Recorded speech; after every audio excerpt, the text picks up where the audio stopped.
Once upon a time, in a world where money seemed to disappear faster than ice cream on a hot day, I decided to take a financial literacy course. I thought, how hard could it be? I just need to find out how to manage my money better. Spoiler alert, I was wrong.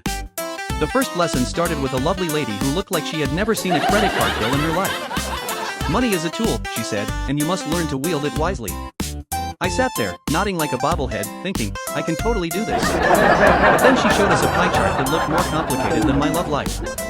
This is your budget, she explained, divided into needs, wants, and savings. I thought to myself, what do I do if everything I want is also something I need?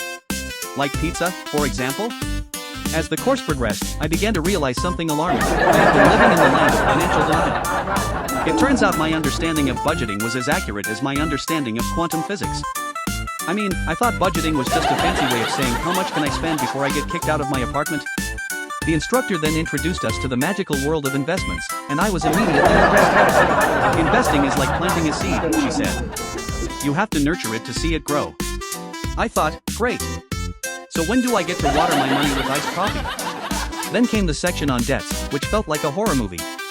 Credit cards are the devil's playground, she warned. I glanced at my wallet and realized I had been playing tag with the devil for quite some time now. If you don't pay your credit card bill in full, you will end up in a never-ending cycle of debt, she said. I raised my hand, is there a way to break the cycle without sacrificing my morning latte? The answer was a resounding no, and that's when I realized I was in deep trouble. Next, we learned about interest rates. I thought interest was just what my mom had in my high school prom date. Compound interest is what will either make you rich or leave you broke, she explained. I thought, so basically, it's like a relationship that keeps getting more complicated over time? After 2 hours of financial jargon, I was convinced that I was destined to be broke forever. I mean, I didn't even know how to calculate my expenses without a calculator, let alone manage investments. Then came the final project, create a financial plan for the next year.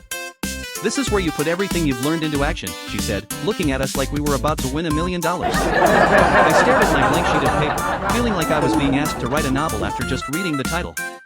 Let's start with your income, she prompted, and I laughed nervously. What income? I thought. My paycheck is a ghost, it only appears when I'm not looking.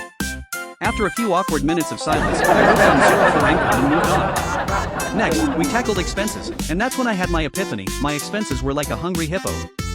Rent, groceries, subscriptions, coffee, and oh, don't forget that online shopping spree last month.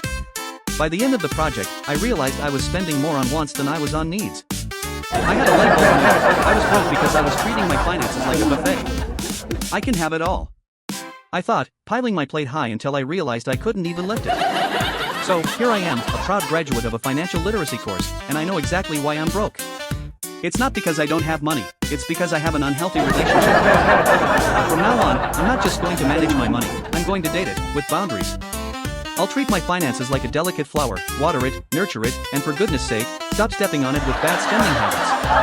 And if I ever feel tempted to splurge, I'll just remember the wise words of my instructor, money is a tool, not a toy.